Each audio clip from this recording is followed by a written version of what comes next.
My dogs are acting all weird this morning.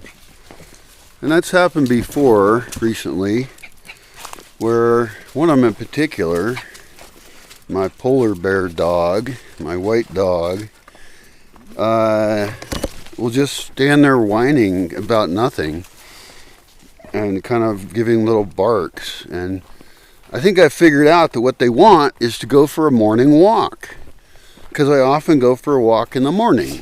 And if I don't do it, then they're like, "Where's our walk, dude?" And what I figured out was my dogs are lonely, as of course am I. And so they need people to go walking with them and do stuff. They need activity, as do I. And I was thinking about that, and I've been avoiding it. I mean, I'm taking actions. I'm making more videos about various roles here that could be filled, ways to visit, and I'm thinking about it with the experience I've had hosting a hell of a lot of people here, and I know a lot of things I don't want, but I've kind of been avoiding it. And now that winter's over and it's warming up, and I have ambitions when the rains come to do a lot of plant stuff. That would be just so cool. And I need to do bulldozer work to prepare for fire. I need help cleaning the place up, and really I can't just hide out in the woods forever. Well, actually I can, but it's not the best idea.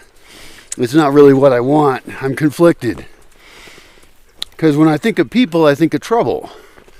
And that's a kind of bad attitude, but it comes from experience.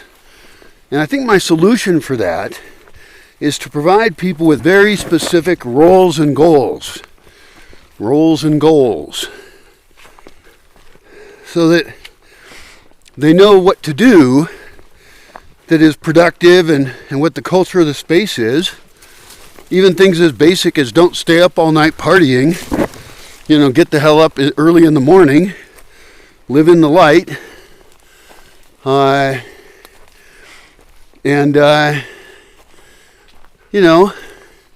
largely manage yourself. And I guess it's up to me to define the structures by which they can do that. The expectations of any particular role. If you're going to take care of chickens, how to keep them alive, or rabbits, or whatever. Look at Doggins. Hi, Doggins. You happy going for a walk? It's very exciting. And that's true for me as well. And I guess I've enjoyed years and years of total freedom. I have nothing scheduled. Also means I have nothing to look forward to. And it will change immediately as soon as I have people here. And so I have to figure out how to have people here, but still have some time for me.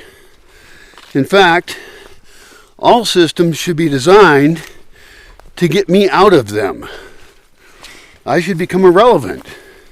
That's an underlying goal, because whatever this place becomes, if it's going to survive, it has to survive my death. It has to have no role for me necessary. When I die, nothing should change. All systems should be fully functional. There was a community called, I think it's Twin Oaks. No, it's the farm in Tennessee. There's only a few successful communities. Most of them fail for the same obvious reasons they usually do, despite the idealism of the people who set them up, or the manipulative intentions that they have. It depends. But there was a guy, I think his name was Stephen Gascom or something like that. And it seemed like they did it right at the farm. Pretty sure it was a farm. And when he died, I read about this. When he died, he was kind of the leader of the community, right? Which is fine. But he got systems set up so that when he died, things just continued on. They had a party, a celebration of him, and then things moved on. And they continued. as opposed to many other types of communities in which the primary individual, for whatever reason, is no longer available, such as dying or pissing everybody off enough. I read about these communities in detail, and what's nice is that people can write now online about their personal experience in these communities, and you can kind of evaluate like where things went wrong. And in those two cases I'm thinking of, I don't feel like saying their names right now. In those two cases, the main person was out and it fell apart. And that's not unusual. It's the signs of a personality cult. It's an over-reliance on one person, and it's a flaw in the structure of it if you wish it to continue. Like in one case I read about, actually in both those cases I'm thinking of, the people who were in the community had positive things to say, for the most part, about their experience in the community. And I've seen documentaries interviewing former members, and they all have different jobs now, and the community itself doesn't exist, but at least they have positive views of the experience they had. Still, it seems like a shame to me, and a lack of foresight, if you think that community has value, to not plan as if the main person is going to die. And in this case here, I'm going to be the main person. That's it. Like, there's a lot of people who want to come and join a community and get an equal vote. And it's like, no. In fact, I remember before I even moved here, I was at a party. It was not my party. I was at a party at a house of people I mostly didn't know. And I mentioned to somebody, a couple of people, that I had this property I bought. And that I was going to set up a cool place there. And there was actually two reactions that bugged me. One of them was this woman who I didn't know. And she was like, yeah, I want to go live there. And stuff. And we were talking about the vision for it. And she was, somehow decision making came up. It's a common thing in discussing community issues. And she wanted to make sure she had an equal vote in any decisions that got made. It's like, fuck, I just met this woman at a fucking party, and she was cute. But that's not enough to distract or confuse me. In fact, it's a major red flag, because some cute women have been given too much all their lives and become abusive, really. Anyway, so she wanted an equal vote. Let's see, I bought it with the work I did for, a long time to get the resources together, and then took the risk of buying it, and you want an equal vote. Somebody I don't know and is offered zero. And the answer to that is fuck no. The other guy I recall from that same party, he said, oh, that sounds great. I've been an activist for like 20 years, and I could really use a vacation. I didn't offer him a fucking vacation.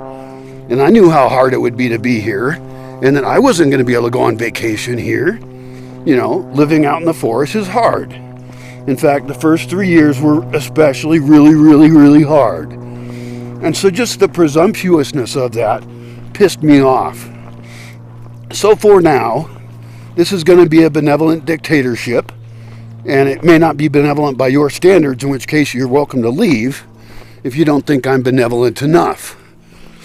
But the underlying goal is all roles in a society ultimately have to be gotten away from me, and that changes the power structure, and because ultimately I'm going to go away anyway, right? I could have a stroke or heart attack at any moment. So we have to develop people in roles where they know what they're doing, where they're trusted by other people, they work with other people in different roles, and we develop and document the culture of everything we do. So decision making gets institutionalized into the culture of what works. And I'm going to influence the fuck out of that. Obviously, I have experience. I know where the mines are at that we shouldn't step on. I know where the opportunities lie. And of course, other people will come in with their own skill set and they will bring value, and I have great respect for that. I want to attract people who can lead, not just followers, I want to attract people who can lead and build and bring in skill sets and knowledge that I don't have. Even though I'm kind of interesting and know a lot of stuff, it's not like I have the only skill set that's useful in the world. And I have to pick those people very carefully, but the goal is to have powerful people in a variety of roles, some of which overlap with each other, and some of which mimic each other. Like that's why I've been talking about dividing the land up, and maybe even legally, probably even legally, so that different organizations that people actually own parts of the land, and that they actually operate under different principles. And the benefit of that is we're also doing several experiments.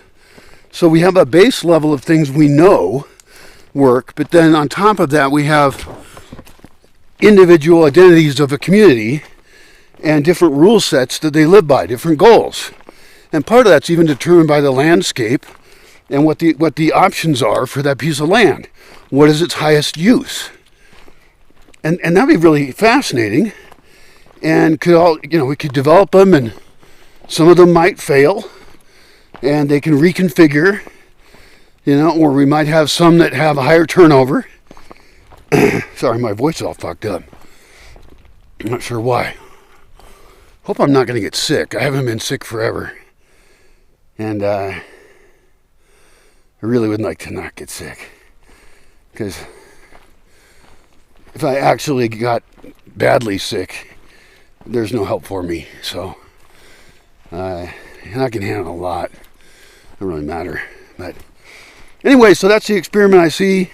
But for now, decision making is really, the goal is to write it all down, to get it documented, and also keep people so busy that rather than fucking around with shit, what is it they say, idle hands are the devil's plaything? Well, I don't believe in the devil, but I understand the sentiment that if people don't have things that they're supposed to be doing, if they don't have a role, their role will become fuck shit up.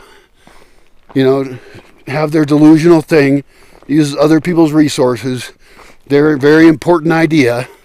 I had a visitor here recently who really thought it was important to build a tree house. And he thought we were equal. And I walked around with him and looked at trees for tree houses, and there's many. But he had an idea for a tree house. I didn't even like the design of it. It'd be a fake tree house that's attached to the ground around a tree, so it's not even up in a tree. And him and his partner really thought that when I said that they could visit here, that they would somehow be equal partners in making decisions and priorities. And it's like, fuck no. And he was completely ignoring all these cabins I have that are pretty dang good as housing options in favor of these treehouse idea. And I have another friend who likes treehouse idea a lot. That's great. But he's not demanding about it. And I would love a treehouse. Or multiple tree houses. We could have a Swiss Family Robinson treehouse complex. In fact, I've got a spot picked out for it, and it has oak trees that are perfect. Pines generally suck for that. They move too much in the wind, and they tend to fall over. So, it's not like I'm closed-minded, but I don't want people here who pressure me into their trip. I'm not going to be manipulated by a pretty face. I'm not going to be manipulated by a pushy person. I'm not going to be, it's not going to fucking happen. I think if somebody's bringing more money into the system, to be honest, I'll probably pay more attention to them because they're doing something right. And maybe we'll want to do more of that. So, financial sustainability matters a lot, not just ecological sustainability. Anyway, that's some thoughts for you as I take the dogs for a walk.